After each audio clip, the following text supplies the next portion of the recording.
Hello folks, it seems that everywhere you turn these days there's some rotter trying to rip you off, even in the humble car park. Councils and police are both reporting a massive rise in the number of parking scams out there. So I'm going to take you through some of those, some of the common ones, and give you a few tips to help you avoid them. It's all fairly straightforward stuff, nothing to be too alarmed about, but better to be forewarned and forearmed, as they say. Now, real fines will come from the council or the police. They'll be stuck onto your windscreen in one of those yellow plasticky things generally that you've probably seen a million times before, or left on your windscreen under a wiper perhaps. They'll always include the vehicle registration, the time of the offence, the location, all that kind of stuff's always on there. And they are fines that you need to go and deal with. You might have grounds to appeal, I don't know, but if not, you need to get those paid. You'll also get penalty charge notices. They're technically not fines, they're actually just an invoice from a private company. That might be a car park operator. A lot of places now are selling off their car parks or sort of leasing them out, if you like, to car parking operators. And they're essentially telling you that you've got to pay this charge because you've breached their imposed parking rules. That is quite different to a fine. So if you get one of those, do some research on it.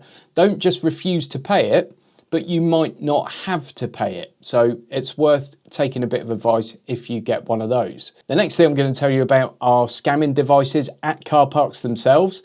These could be things that are bolted onto the front of the parking machine. A very, very common one now is a sticker that's put over the parking signs, and they'll actually change the QR code. You know, it says like scan here to pay, and it's a QR code. People will just simply go and put stickers over these, and you'll go on, enter your card details, and off they go to the races. So be very careful of those. I would suggest you don't use a QR code. If it's say a Ringo machine or something and there's a sign there, if you need to download an app or something, go to the App Store and find it rather than using the QR code, because they are open to abuse. If I wanted to abuse it, all I need to do is rock up to a car park, put a sticker over the top, it blends in quite nicely. Job done as far as the scammer's concerned. You will sometimes also see things stuck on the front of card readers, particularly contactless readers, and it will look weird. You know, instead of the normal, quite often on a parking machine, it's sort of built in and it's shiny plastic, or there's a little metal area and you tap your card on that. This will often be a thing that looks like it's stuck on the front, and that's because someone stuck it on the front of it. It's as simple as that. Again, once you tap, they've got your card details to do what they want with. So be careful on that front. Now, the safest way to pay for your parking anywhere really nowadays is it might be one of those rare cases where you can still use cash, but if not, use the parking app. And as I said, don't use a QR code to get it. So I would suggest you use something like Ringo, or just pay by cash if that's an option. That's just the safest way to do it. Now, the last one is a text message, and I've had 2 of these in the last week, which is what spurred me on to make this video. And I've also just read something about this on the BBC website as well. But you'll get a text message, it all looks very official, and it uses lots of very urgent language, and you need to pay this now or you're going to get a fine.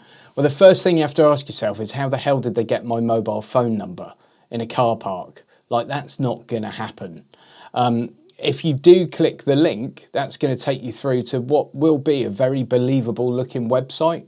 Just like if you scan one of those QR codes somewhere, it'll probably be a very believable looking website. Oh, I'll go and pay via this site, this looks fine.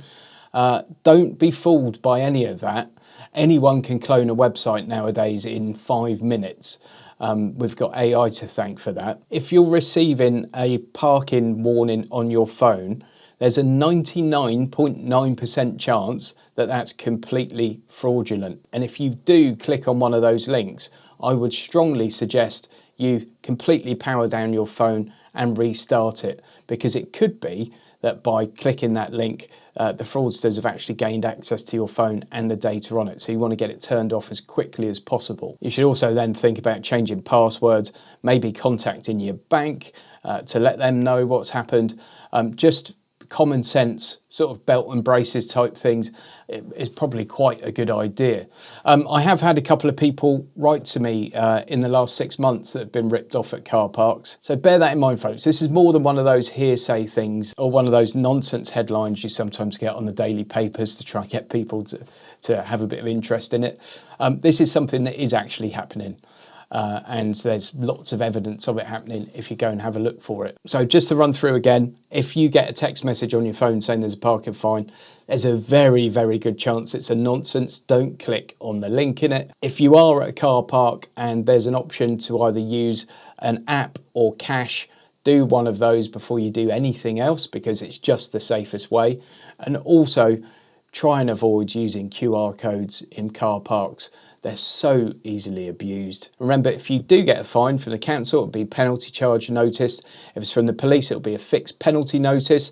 But if you get a parking charge notice, that's from a third-party company who is basically giving you an invoice and not a fine. And that doesn't necessarily mean you need to pay it. So do a little bit of research before you decide to either pay or not pay, and just see what your position is with that. Hope you found this one useful. It's not the most exciting video in the world, but I thought it was important to put something out there because, you know, I have had a few people contact me about this and I keep reading more and more about it. And I just want to make as many of you aware of it as possible. Thanks for watching. See you on the next one. Huge thanks to all my channel members for your continued support. I really do appreciate it.